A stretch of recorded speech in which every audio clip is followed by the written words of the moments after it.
Thank you. Good morning, everybody. Good morning, Albert Palmer. We are so glad to be here. We are the Twin Poets. This is I am brother Nnamdi, and this is my big little brother, Mr. Al. And the reason why we say big little and little big is because here in America, I'm considered to be the big brother because I came into the world 2 minutes before my little brother here. But if you look at my little brother, he's always been a little bit bigger than me and a little cooler than him. I run faster than him. I swim faster than him. I play basketball better. I'm just better than him. Yeah, and you know what? When we were little, he used to pee in the bed a little bit more than me. No way. You know, he used to get in trouble more than me. I can go on forever. But this guy is truly my best friend in the whole world.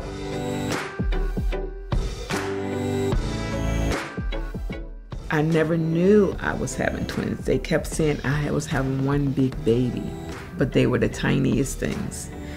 And we didn't know I was having twins. But it was a blessing. It has always been a blessing. And ever since we were in elementary school, we went to a school not far from here called Warner Elementary School. And we had an uncle who was a poet. And he encouraged us to write poetry and just to love poetry. And then when we went to Skyline Middle School, my brother wrote a poem about a basketball game turning into a big ruckus. And everyone loved the poem, and we really loved it. And it really got us into writing poetry and sharing our stories all through our high school and college. When I think back, I remember even when they were younger, my mother would do respite for foster care. So on weekends, there was always a lot of kids there. And the boys would be telling them stories. They would come up with these far-fetched stories. And you know, you just sit back and say, okay. But the little kids would enjoy it. So yeah, I knew when they were younger, you know, that they had a calling.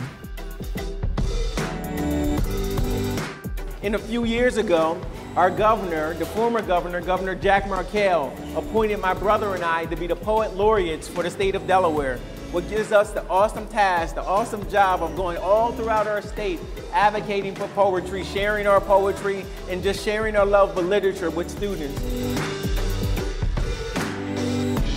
They never stop writing. I see it as a way of them living their purpose. Their art is their life.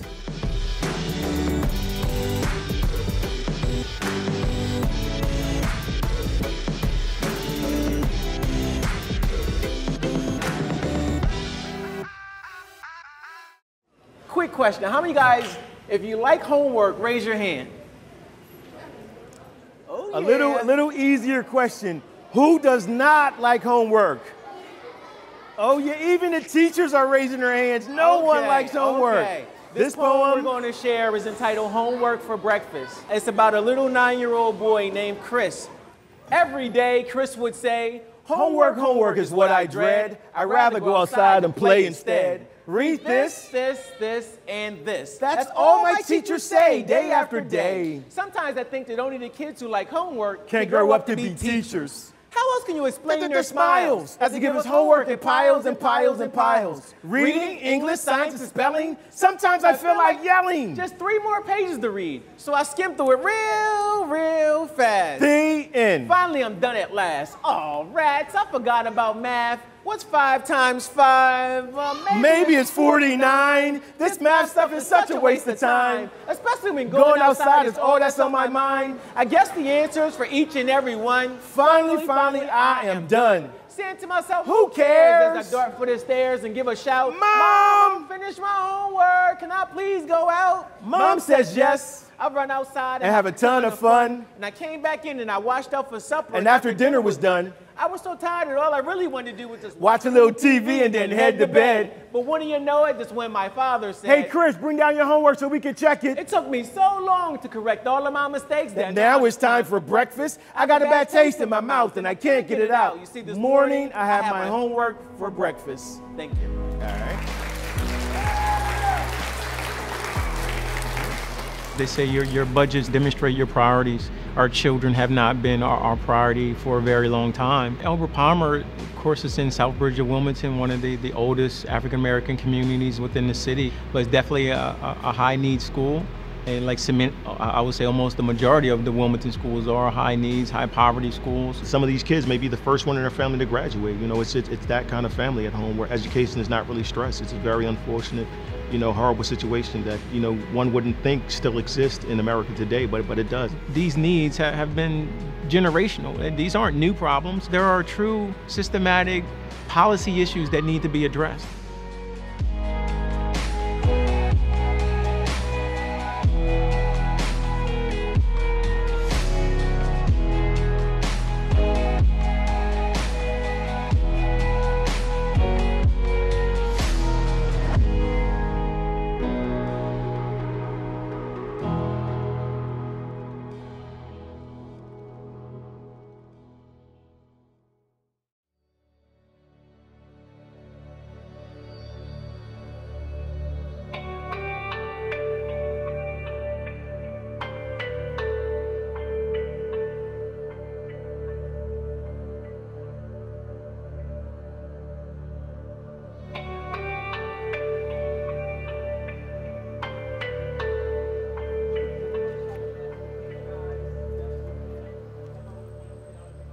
Art is the pulse of communities, the pulse of our society.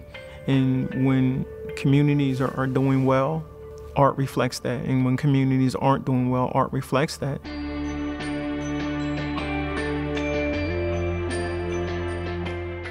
So often, you know, we look at the music and the videos and we hear this negativity. That's because in the core of these societies, they aren't doing well. And there are issues that need to be addressed. Everything from economic development to housing, to segregation, to you know, point blank racism. We really need to try to find balance. We really need to listen and do what we can as a society to bring forth change. And that's the role of an artist, is to really stand up and to speak about issues that aren't being discussed.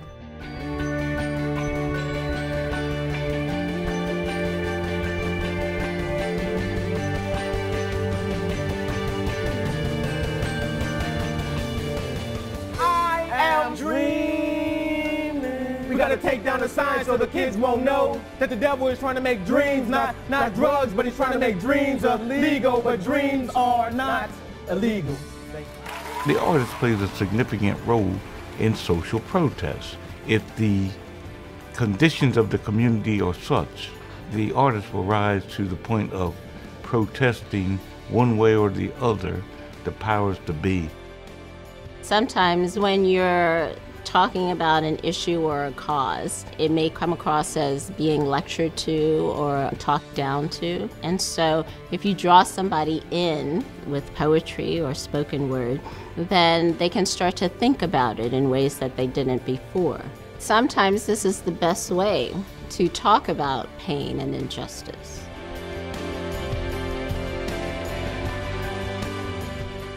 We know the power of art. Art is peace. Art is passionate.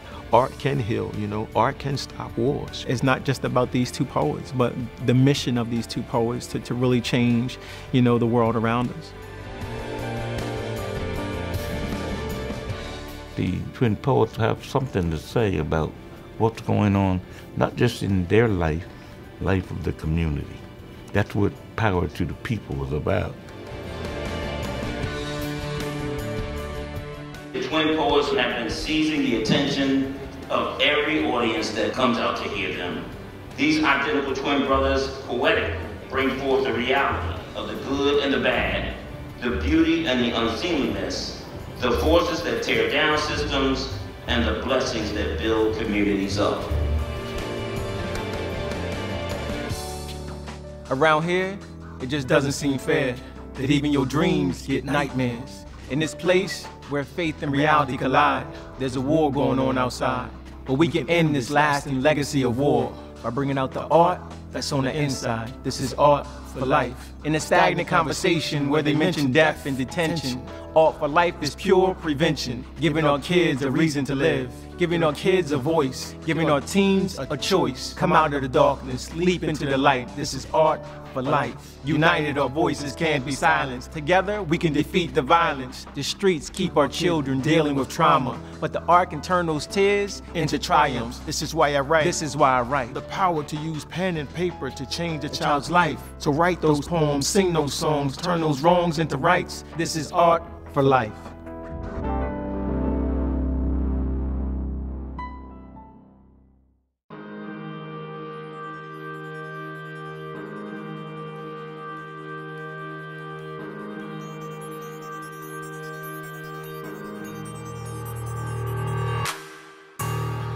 Having successfully become a member of City Council is definitely a big change, and having the opportunity to be a part of the decision-making and policy creation for our city has been very rewarding. Councilman Chukwuoka. Present.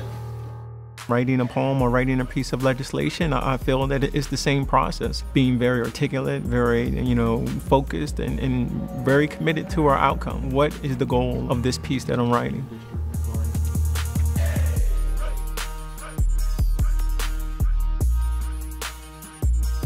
You can focus on the city and you can win this race. But when you focus on bringing the whole county, city, first, second, and part of the third together as one complete district where all of our problems are solved together by working together, that's when it matters. When we think about our issues, our core issues in our city, the fundamental issue for me being education. That's our issue. Our children dying in the streets with guns. This is our problem. And we have to do something about it. We have to do something about it. Born and raised in a part of the 2nd District, and now I'm representing as a councilman in the 1st District, working my whole adult life in the 3rd District. This is who I am. And I have the privilege of traveling to many beautiful places, but there is not a place on earth that I would rather live than Wilmington, Delaware. That I would rather live than Wilmington, Delaware.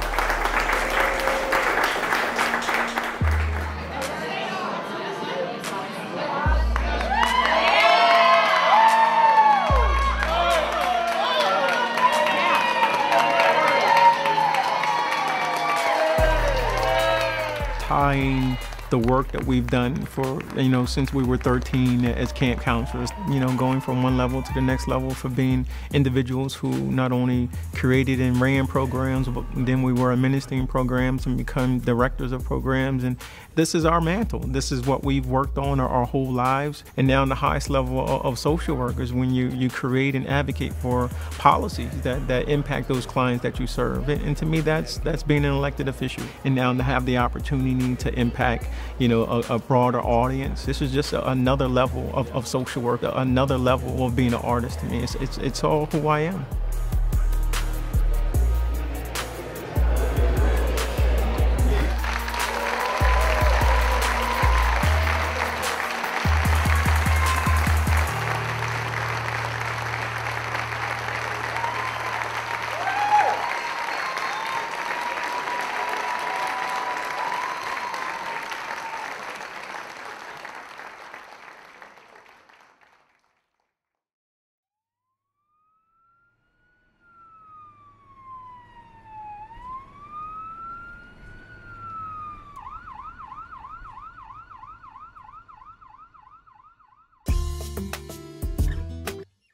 The 1st representative district is a very diverse district, probably one of the most diverse districts, definitely in our state, maybe in our region, even nationally. I mean, if you think of what we have within the 1st district, everything from $1 million homes to public housing and everything in between. Being the state representative, my sole charge is to try to fight to bring resources, state resources here to our district. It's definitely still challenging. I mean, still high occurrence of gun violence, and I mean, streets are still saturated with drugs. And as far as education, many of our schools are still challenged within our district. We have some great schools, but we also have some low-performing schools that really need assistance. I love being a state representative, it really embodies everything that I am, from being an artist, a social worker, a professor. It's everything who I am.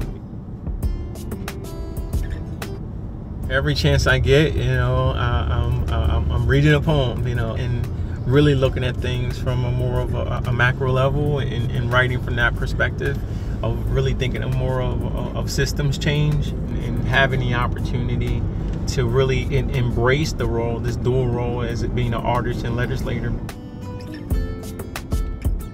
My brother and I are still who we were when we were 7, 8 years old, just loving each other and realizing that we energize and charge one another. My brother, when he's going through his difficult times with his PTSD, just being there, being his counselor, being his support system, and showing him that there is still life tomorrow, that there are many opportunities that we have to bless others through our poetry, through our social work, and keeping him inspired. That is truly what inspires me.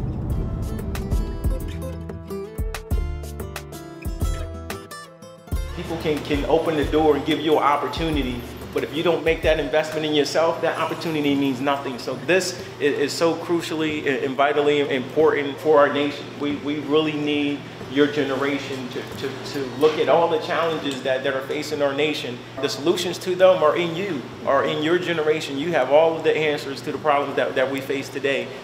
When you look in the mirror, you have to believe in you. Prepare yourself now to lead, to achieve, to believe. You are truly the change that the world needs. And believe it or not, some don't want you to succeed. And believe me, the world is full of haters and naysayers. And sometimes they may seem like they're in your own family. They're your so-called friends, even your neighbors. So just believe me that you got to believe in you. And when you move, do so with the conviction that'll make the world just sit back and listen. And take what you learn here, your certificates, your skills, because it will open doors as long as you always remember what you're fighting for. And some things are bigger than the size of the paycheck that you'll collect. I'm talking about the collective impact, your integrity, your self-respect. So always remember what you're fighting for. And when they say your generation is lost, America needs you to prove them wrong at all costs. America needs you to hold on to your goals and plans, because our future is in your hands. America needs you to believe in you. Thank you.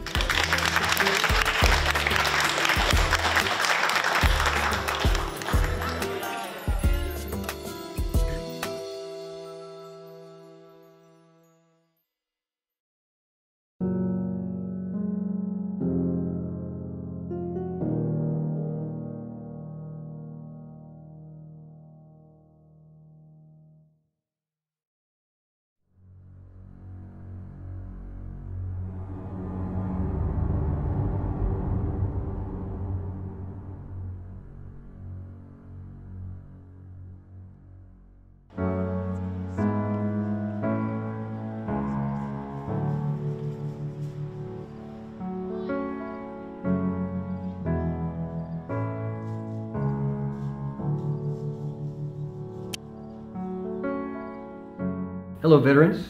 Thanks for coming out this evening. Most of the public is familiar with the term PTSD, post-traumatic stress disorder. The other affliction, though, that veterans have often is something called moral injury.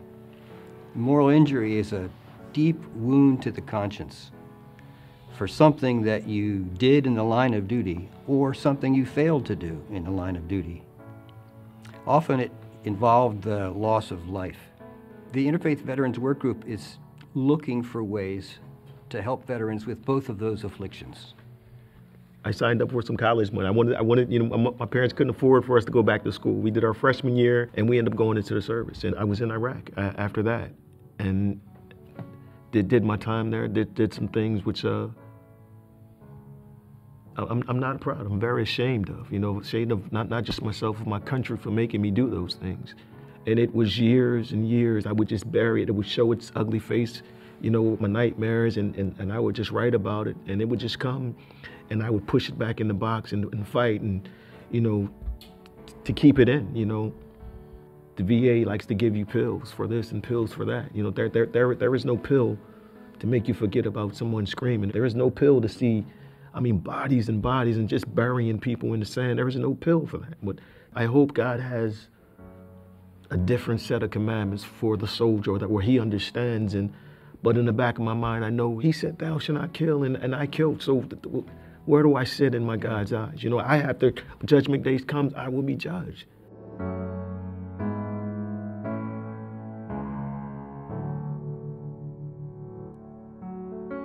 I remember one letter Al sent me when he was there, and I couldn't stop crying from that letter. He was in Saudi Arabia at the time, and he said, Mommy, I just could not shoot my gun. He said, I don't know why we're over here. And I was thinking that was my 19-year-old baby, you know. But, you know, when you read them, when you read their letters, you begin to understand the in-depth of things that they went through. I'm trying to remember me, the one I love, the one who wasn't a killer, a coward with thoughts of a murderous thug, the one who didn't need the government's drugs to make it till noon, or didn't feel like his days were numbered and the devil's counting, and that my life is a clogged drain of bad memories of a once beautiful fountain. This ugly war continues in my mental. Memories lost, tears left of the hell I've been through. I've never seemed so far away from me. I'm just trying to remember me. I'm just trying to remember me.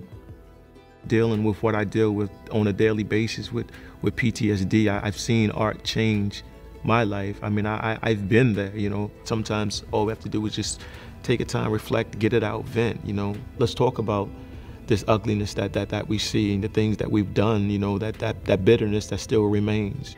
I flipped through old photo albums, pictures of me, wondering who is he? I'm just trying to remember me. My mind gets stuck always on my worst memories of my worst days.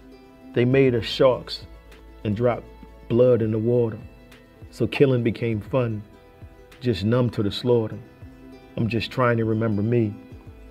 And the trauma reminds me that it just doesn't go away because I had a few good days or I was able to sleep and I didn't have nightmares this week.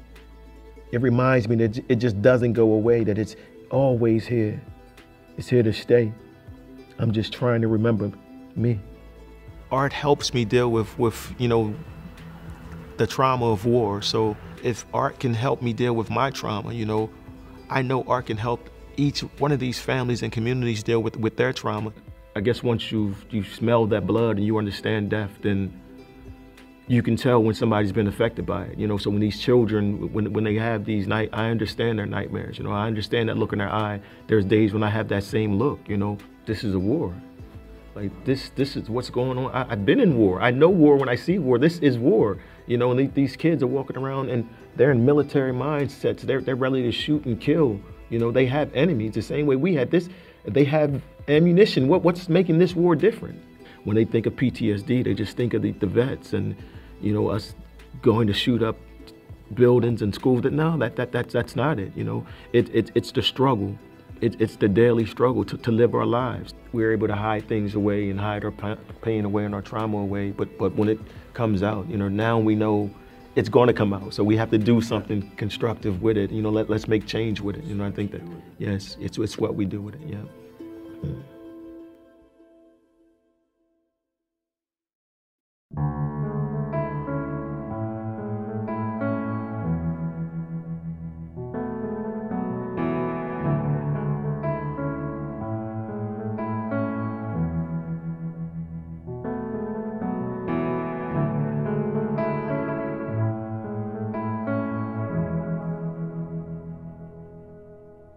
Sometimes I wish I can go back.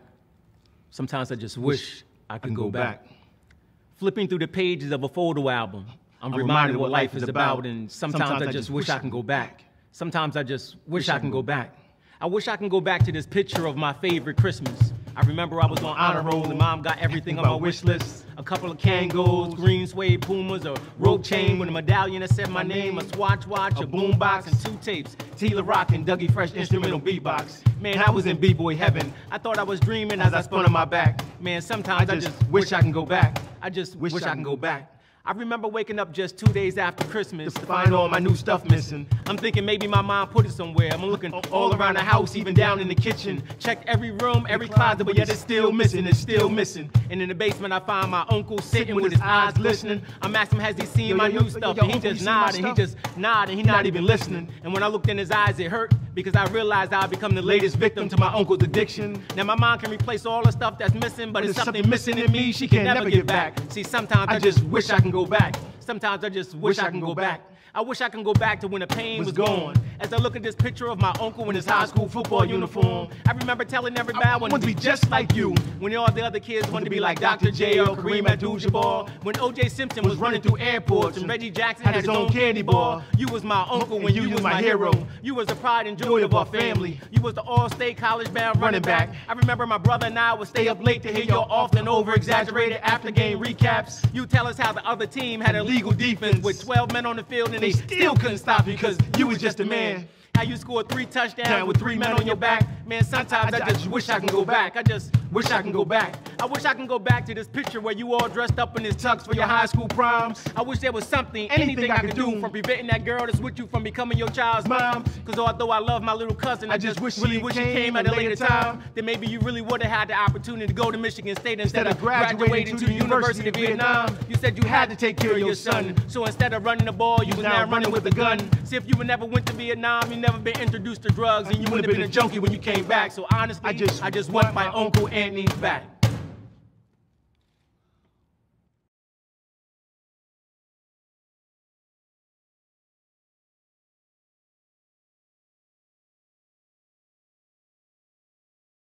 Good evening, ladies and gentlemen. I'm Paul Wiegraff, Director of the Delaware Division of the Arts, and it is my pleasure to welcome you here this evening for this historic event.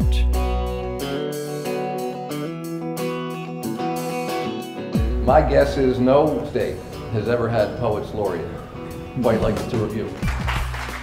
Being Poet Laureate for the state of Delaware is phenomenal. You know, coming up as young writers, you've always, held with the highest regard Poet Laureates because of the title, the distinction. It's rare and it truly means something. And to have that, associated with my brother and I in our work, it leaves me speechless because for years, the work that we've done in the communities that we labor for, we didn't believe that, it was important to anyone but us. So to see that, our state, our governor recognizes our voice and recognizes the work we've been doing and how much of an impact that can have throughout all sectors of our state, it has been great. Being Poet Laureate, I mean, it's definitely an amazing accomplishment, and it's a big badge of honor as well. I would have never thought it would have happened. We're just two poets from Wilmington, strong-based in spoken word poetry. So to have our state, put that honor on us and say, you represent Delaware very well. We want you to carry this and go talk to as many children as you can, and and be a model and try to get as many children as you can to write. It's a joy. It's something I would have never thought would have happened in my lifetime. I didn't see this one coming at all.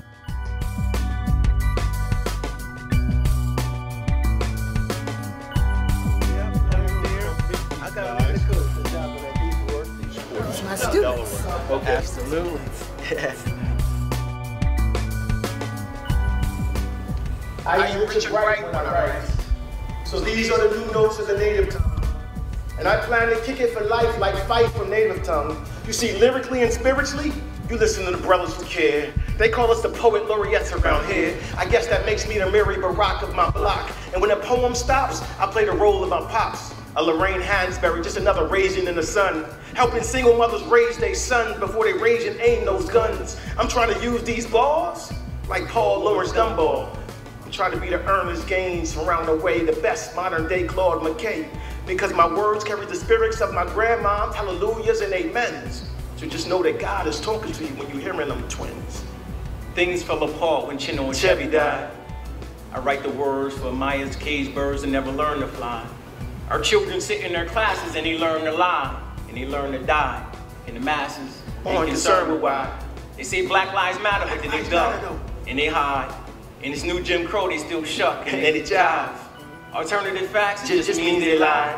See, the real weapons of mass destruction is that timeline you scroll through. It controls you in your worldview. See, what you read becomes who you are. No more Donald Goins, little black girl lost. Black boys become monsters. The opposite of negritude. Black face bleach complete.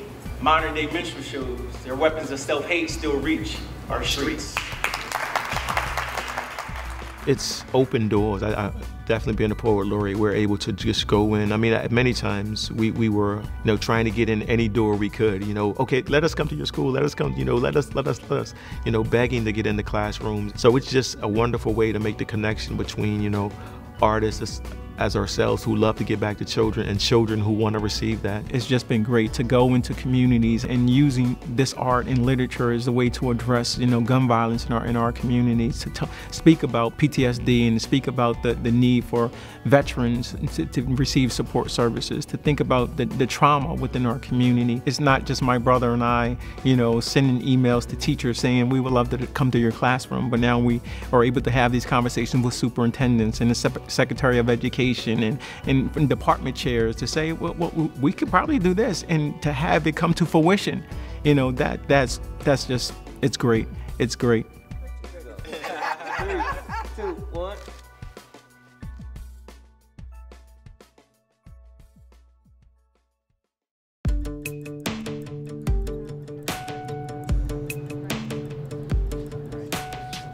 Well, thank you guys for being here, spending your Saturday with us. And we are social workers and poets, and we are proud to be both. We use our art as a way to speak about the issues, the joys, the pains of our community, and then we utilize our social work as a way to take our poetry and put it into action to make a difference in our communities. We've been writing ever since we were young, and it showed us that very early on in our life that our words had power, that we can make people feel better with our words, and that's been our mission of our writing ever since then. We've seen art save kids' lives, and we visit detention centers and group homes, and this one young lady wrote a poem, and she said, rather than cut my wrist today, I decided to write. And it was because of what you guys said last week. And that's where we can take pain, we can take the joy, we can take whatever we're going through in life and put it in these words and use that as a stepping stone to get where we would like to be. Each week, it just strikes me as odd that with the young ladies, self-esteem is such a big deal where they can always find beauty in someone else, but hardly ever do they look at themselves and ooh, and look how beautiful I am. Ooh, look at my hair. Ooh, I'm so cute. It just doesn't happen. So for 1 week, I gave them the challenge that each time they look into the mirror, they're to say hello, beautiful to themselves. I don't care if you look in the mirror 1,000 times this week. I want you to say hello, beautiful to yourselves. And then the next week when we return, this was the poem I had for the young ladies. It's entitled Hello, Beautiful. And it's a young lady looking in the mirror. Hello, beautiful. Hello, beautiful. Hello, beautiful. Who you looking at like that? Who you looking at like that? Girl, I don't know why you just don't let the corners of your mouth curl and point to the sky. And who you looking at with those old ugly eyes, trying to tell me those old ugly little lies about how we not pretty enough, about how our hair is too short and our features are too strong and rough. I swear you need to get your eyes checked, because every day here you come again with the same old mess about how she looks better and how you like her hair. But don't you think she's thinking the same thing when she looks in the mirror? Yeah, I know, blah, blah, blah. I heard it all before. You don't like our eyes, our nose, our cheekbones, our lips for sure. And don't even get me started on the pimples and blackheads and how you wish mine would get some proactive like the other kids. Then my skin would look better and everybody would say how cute I am. But snap out of it, snap out of it. When did hating or gifts become a part of her plan? And you think you want to be like her, but she's just doing what she saw someone else do. The flyest thing of all is just you being you. So just smile, because you can't be number two, because there's only one you. So let's make a pact and agree that when you look in the mirror from now on, you'll be amazed at all the beauty you see. When you look at me, I want you to see your face as a priceless jewel, a full sunflower, peach blossom in bloom. I want you to see the marks of beauty that make us unique. Gaze at my features, throw your fingers down our cheeks. See the bushy rainbows that are my eyebrows, right above the roses that are my eyes. In the middle of my carnation lily cheeks is my lotus flower of a nose. And my mouth is as beautiful as jasmine and ginger. And when I smile, you notice that I no longer have two lips, but rather tulips, orchids, and daisies. I know to see me the first time like this way is amazing. But we in this together, me and you. When you look in the mirror, I want you to see your bestie. I want you to smile and want to take a selfie each time you see me. Because we in this together, girl, me and you. And if you forever see the beauty in me, I'll forever show the beauty in you. So when you look at me tomorrow morning and you say, hello, beautiful, I won't be surprised. I'll just know now she knows the beautiful flower she is on the inside. Thank you.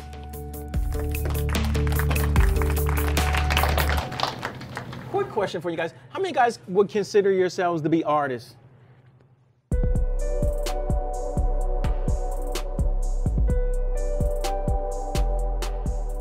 Art for life to us, you know, it's a way of life, and it's an organization that we believe that will truly impact our community. So what we're going to do this morning is we're going to write. We're going to engage in a couple writing exercises. So many of our communities are artless communities, and we like to say heartless communities because that art is missing. And we believe that by reintroducing art into our community and introducing it to some members, younger members of our community who don't really understand the purpose of art, that we can truly change our communities. We know art is a part of that the solution, you know, but until you've seen the power of art, you'll think, oh, you know, that's just something we can do, you know, on a Saturday morning, whoever wants to sign up. Rather than saying, no, every teenager in here is going to go through this program because everyone can benefit from it, you know? So until we get to that point where those key people are making decisions saying, no, art is going to be valued and you're going to participate in it, then, you know, it'll continue to be, you know, an afterthought. Once they make it a priority, they'll get an investment. And I think that's when they'll start to see the change, and then we as a society will see the change. Good afternoon. Yeah. Before we read our poem, we had a wonderful day with these amazing artists today, and we have a few teens from our workshops that wanted to come and share some of their work. So first up is going to be the poet Ava. Yes. Dark, enclosed, I feel I'm stuck. I'm under this heavy blanket. I'm fighting for my life. For this generation, I think the spoken word helps them understand issues outside of themselves. Issues such as injustice, poverty, anything that's going on that they might not otherwise delve more deeply into. And so I believe that spoken word in that way can bring in a new generation of activists and help them to understand what's important and also try to think about what can be done about it. Thank you. Thank you. Have an amazing day.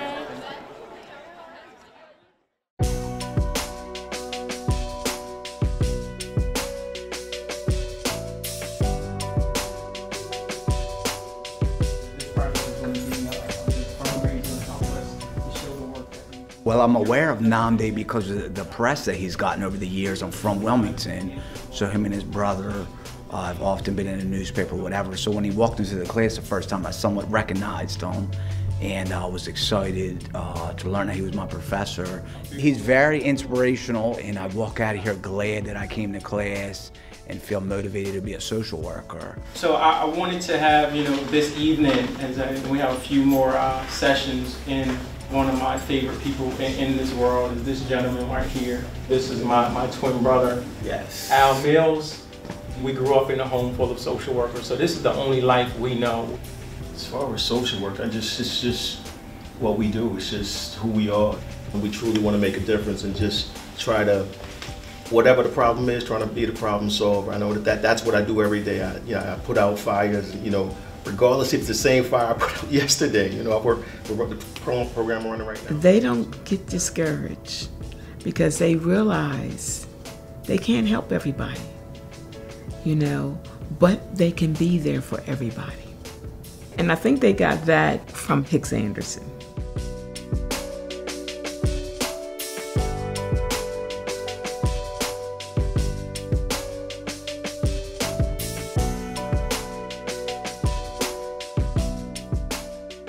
Hicks entered the boys' lives when they were about 4.5 years old. They were able to see Hicks in the middle of the night. You know, we may be eating dinner and somebody would call and say, they just got evicted. They came home from work and they got evicted. And they would get in the car with Hicks and they would, you know, they would go and help move these people's stuff. Or when a mother would call and say, my son got arrested, and they saw this, you know. And I remember one time, one of them said, when I grow up, I'm gonna help everybody, you know, I'm gonna help everybody. They're the same that they were then, now, just a little older. Our uncle told us when we were very young that our words were like paint, you know. And we always knew, you know, that we could write. We knew early on that we had this gift, and we had the gift not only to work with kids, but a gift to write. And then just being able to merge both of those two worlds together is just amazing. And it's something that we continue to do. And it's a wonderful thing when you can be able to feed your family by doing something you love every day, and you know, being a writer and being a social. It's a blessing. Some days I don't even feel like I'm working. It's like this is what I was put here to do. This is not work to me. This is what I'm here. This is my gift right here. You know. Let's share some poetry. This is about one of my clients, about one of my young men from my truancy program. So come Monday morning, I go to school and he's not at school. So I get to the school and he's not there. So get to the house, and on my way in the door, he on his way out the door. And I say, what your social worker say? Yo, my man, come on, baby, why we not in school today? Come on. And he said, Mr. Mills, Monday mornings in your house, a little bit different than mine. And then he went to tell me the tale of why I'm still home. And my gift is to take this conversation with this 12-year-old and put it in words.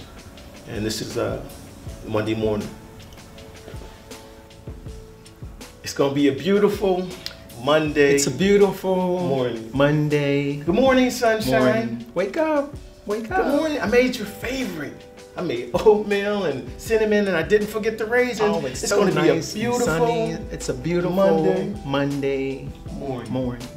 You see Monday mornings in your house?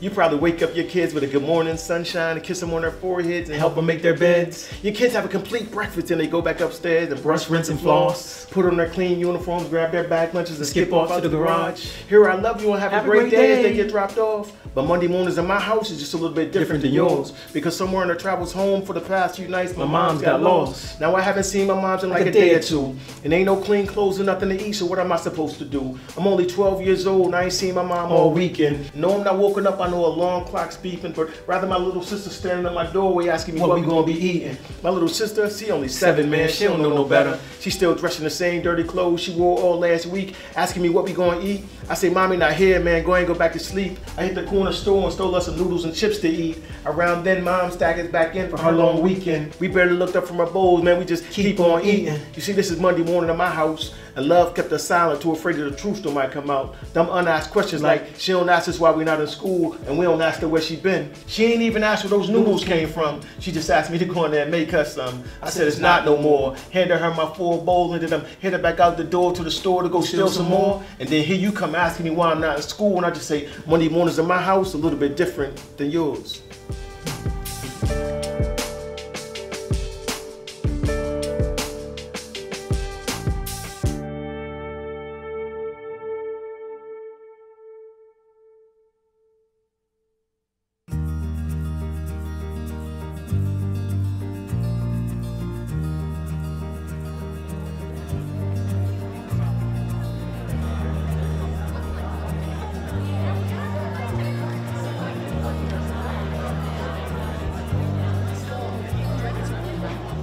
Good morning, everyone.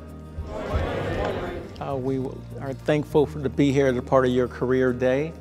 We are the twin poets. I'm the big little brother, Nnamdi. Little big brother, Al Mills. And we're honored to be here today to share our work and our words. My brother and I have been writing poetry ever since we were in elementary school. And we have had the opportunity to travel, honestly, all around the world, sharing our poetry and our short stories. And we're so grateful to have the opportunity to be here today to share some. So this is one for you guys, and it's entitled Tomorrow's Leaders Today. Who are tomorrow's leaders? I just heard a whisper of I like that. I think it said us. Tomorrow's leaders are? Us. Yes, us. Yeah, so I asked myself the question, if I could speak to tomorrow's leaders today, what would I say? If I could speak to tomorrow's leaders today, what would I say? I would say never give up on your goals and dreams, despite how impossible at times they may seem. I would say have a vision and make a plan. For those who fail to plan to fail. And remember, it's just as easy to go to college as it is to go to jail. If I could speak to tomorrow's leaders today, what would I say? That education and communication are the keys to take you in your life wherever you would like to be. I would say be patient and allow God's plan to fall into place. But no matter what, always be able to find the beauty in your own face. If I could speak to tomorrow's leaders today, what would I say? I would say that education is the most important, so your best grade should always be made, and that high school must go with college like kindergarten to first grade. If I could speak to tomorrow's leaders today, what would I say? Hello, my future. You are beautiful. Thank you. What I would like to see Art for Life doing is just more of putting journals in kids' hands, creating more poems. You know, we're going to find some art in you somewhere, and to be able to continue to just have these children find art and that smile that they get when they create that first poem, and you know, and then the second poem, and now I have a journal full, and that email list box is full every morning of beautiful kids' poems and parents saying, you know, my kid is doing this now because of you. When we think about true development, you know, we think about progress and moving forward, community and youth development, deeply rooted in the arts. That's Art for Life. It's about that commitment to making a difference, to showing our children that life can be better, and that if you believe in yourself, you believe in the beauty within you, that art that is within you, you know, that you're limitless. You're limitless. Yo, I didn't know you was. We only here. I didn't know you was here. What's up, huh? Their art has their own signature. You know, it represents who they are and how they want to help people. I see it as a way of them living their purpose. But truly, just believe in your gift, and if you write, and just try and read. I am. Yeah, read. I'm a writer. Yeah, Art is life, and life is art. The idea of the artist still should be to magnify the dreams, the hope, and aspirations of young people. Sometimes, you know, I say, wow, y'all could probably be millionaires by now. And they be like, we are millionaires. They're great parents. They're great husbands. And they are one-of-a-kind sons that are too.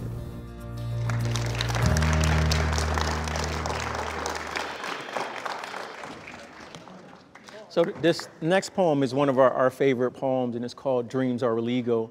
And it's about believing in yourself, regardless of the situations, sometimes in your own home, in your own community, that are pulling you back and seemingly to taking your dreams away, and all the negativity. So it's just about you holding on. And we say that the negativity in the streets is stealing the kids' dreams away. So we entitled the poem, Dreams Are Illegal. Girl, you're not gonna be a doctor. I heard that dreams are illegal, but Boy, you're not gonna be no lawyer. Dreaming. Don't you know that dreams are illegal? I'm gonna be a doctor. Yeah, right. And a lawyer. And a pilot. And a chef. Matter of fact, I'm gonna cook meals on my plane as I fly to my game. I'm gonna do it. I know I can do it. Whatever, man. Don't you know that dreams are illegal? I heard that dreams are illegal. Don't you know that dreams I heard are that illegal? dreams are illegal, but I am dreaming. I had a dream. I was in America. In America. And I was actually the land of the free and the home of the brave. My boss came into my office and said, "Hi, Bob, how's it going? Why don't you take off early? And here's that raise. That's a pull my Suburban up to my suburban home. I got the mail out the box, so I was approved for another home equity loan. Great. The Girl Scouts are there ringing the bell with cookies to sell. Ding dong. Of course, I brought a box. Hillary quieted down. Marmaduke began to bark. And then later on, me and the wife and the kids took a bike ride to the park. There. When we got back, we had apple pie with ice cream on top. Then we buckled up and hit on down to the red box to get some DVDs to watch. We returned, the kids put in their PJs and relaxed in the den for some family time watching videos. The only strangers turned and said to me, "What are you doing here? Don't you know that dreams are illegal? What are you doing here? Don't you know that dreams are illegal?" Those gunshots. Gunshots ring in the heat of the night, followed by screams, violently disrupting my dreams. You see, in my neighborhood, I don't need to read the paper or watch the news to know that something bad happened around here tonight. But once the ambulance leave and the police sirens stop and the crowd disperses, that silence soaks into my soul, sobering my senses, and it's often over intoxicating society. And I try to relax. I try to relax, but the devil just won't let go. He keeps pointing to the signs that are posted all around me to read, "Dreams are illegal." You see, my neighborhood is the bottom of the barrel where drugs get mixed. Here, there are no brothers and sisters, just confused brothers and sisters. Here, people drown in the backwash of the latest political scandal. Here the devil's in sweet control as dreams are stolen. You know there is no honor amongst thieves, so dreams are stolen with ease. A high school graduate, barely 17, gives up her college dreams for a pair of tight jeans and a chance to be the next inner city queen. In the inner city, checks and basketballs bounce with regularity. Life and death in a mix with no disparity. Some children live for nothing and some children die for nothing. Every day blue skies are gray. All they know is that they want to make dough. The devil has them chasing a colorless rainbow. And at the end there is no pot of gold, just a pot of steam, which he exchanges for their dreams. You see, bona fide slaves are made in the devil's dream trade. Without dreams, you are equivalent to being non-existent. You see, our children need to be told they can achieve and that God bless those who hold on to their dreams. We gotta take down the signs so our kids won't know that the devil is trying to make dreams, not drugs, but he's trying to make dreams illegal, but dreams are not illegal. Thank you.